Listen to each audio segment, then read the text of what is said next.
Welcome English 1102 friends. This is a video taking you through three poems, all of them gothic and grotesque poems, all of them sort of dealing with danger and danger out there, and the possibility of extreme danger and maybe even death. The three poems are Providence by Natasha Trethewey, which is about Hurricane Camille in 1969 and the danger if you live on the coast or in a tropical area of the hurricane and getting washed away.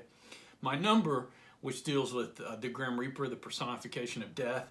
And then The Blue Bowl, which is about a pet dying, a much more simpler, smaller, but still sad and dark experience.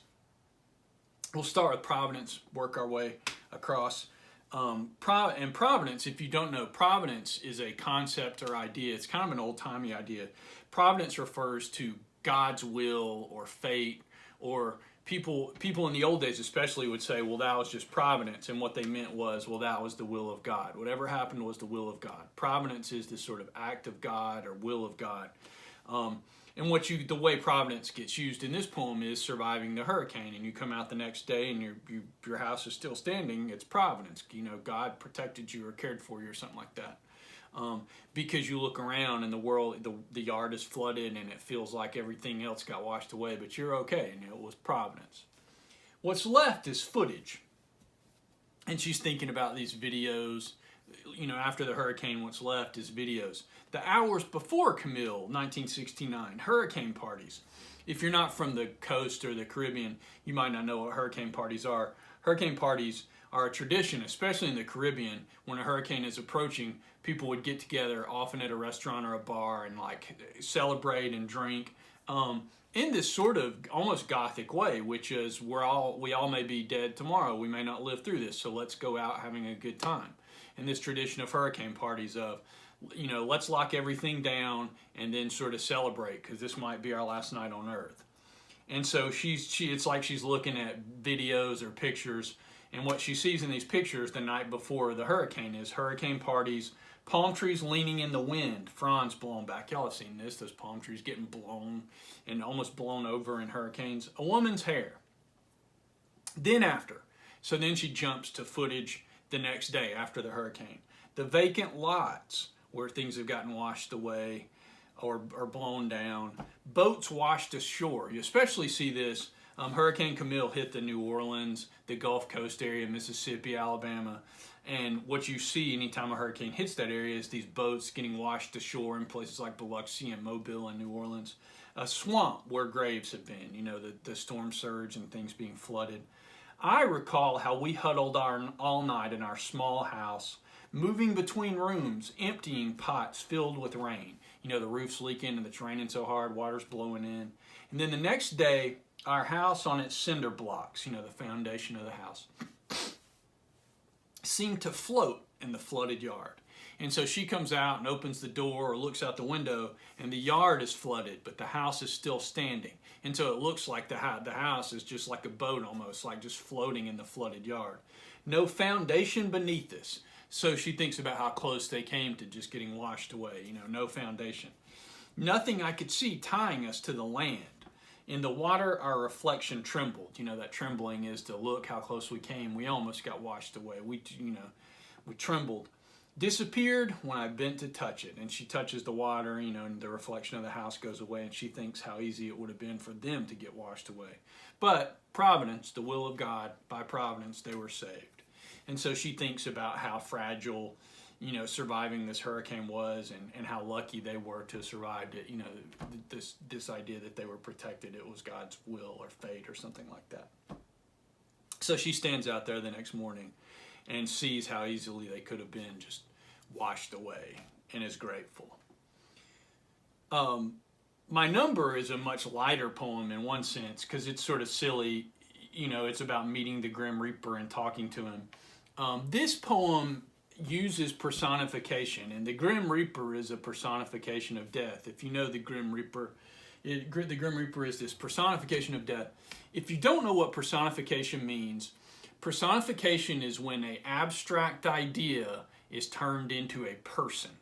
Personification is often confusing. People think personification is something other than what it is. I'm about to explain the difference in just a second. Personification is strictly and exclusively when an abstract idea is made into a person. And so like the Grim Reaper is death personified. You know, death is an abstract concept. It's not something you can like have a pound of or get a bag full of death, but it's an abstract concept. And the Grim Reaper, with his scythe, which is this tool right here that he reaps souls with, the Grim Reaper is this personification of death, and it's been around for, you know, hundreds and hundreds of years. You see all these pictures here of death personified if you look it up. I'm going to scroll down here to the gallery to give us this gallery of images. You know, here is death in the way it gets talked about in the poem. Here's death in the black cloak, you know, rowing a soul. Here's death playing a game of chess with somebody for their soul right here. And here is another death with the hood and the reaper with the scythe reaping souls here, this sort of familiar image. It's important to understand that personification is different from anthropomorphism. Anthropomorphism is what people often think personification is. Anthropomorphism is when you take something that is real but is not a human being and give it human characteristics. Disney loves to do anthropomorphism. So if you have Bambi, and Bambi can talk and walk and that kind of thing and behave like a person, that is anthropomorphism. That is not personification. The Brave Little Toaster, SpongeBob, these are all anthropomorphized sponges and deers and toasters. Those are real things that exist, and then they get human traits. They are anthropomorphized. That is not the same thing as personification, which is an abstract concept. We have a personification of love, which is Cupid. And it is an abstract concept taken and made into a person. And so personification is when an abstract notion or idea is turned into a person. Anthropomorphism is when you take something that is not human, but is a real thing, like a toaster or a deer or a sponge, and give it human characteristics. That's anthropomorphism. My number is about personification, and it's about the Grim Reaper, the personification of death, which becomes important later, especially at the end of the poem. But you get the speaker, and he's wondering at the beginning of the poem, is death miles away from this house, reaching for a widow in Cincinnati, breathing down the neck of a lost hiker in British Columbia? You know, this is how we always think. Death isn't coming for me today. He's off somewhere else, getting somebody else. Some elderly widow in Cincinnati or somebody who's lost in the woods. Is he too busy making arrangements, tampering with air brakes, scattering cancer cells, loosening the wooden beams of roller coasters? You know, death's busy. He's got a lot of stuff going on. To bother with my hidden cottage that visitors find so hard to find. And so there's this funny joke, like, people have trouble finding my house, it's hard to get to. And so he's thinking, see, death's going to have a hard time finding me too. Or is he stepping from a black car parked at the dark end of the lane? So there's the personification of death getting out of his car. Shaking open the familiar cloak. You know, there's the familiar cloak right there, the black cloak with the hood. Its hood raised like the head of a crow, removing the scythe from the trunk. We're back to that reaping tool, that stick with the big blade on it.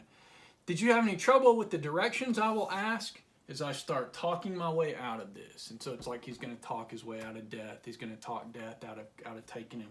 Because if death is personified, maybe you can talk to him and reason with him and talk him out of taking you today. And then the last poem, The Blue Bowl by Jane Kenyon. And this poem is really not so much about death as it is about grief and the people who are left behind and coping with this cat's death. Like primitives, we buried the cat with his bowl.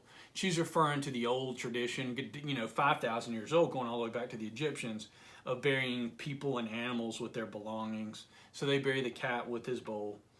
Bare-handed, we scrape sand and gravel back into the hole, and they're burying him. They're going through the process, the real process of like putting dirt on top of this animal that they've loved and that had lived. It fell with the hiss and thud on his side, on his long red fur, the white feathers that grew between his toes, and his long, not to say aquiline nose. And so she's seeing this body for the last time as the dirt falls on it.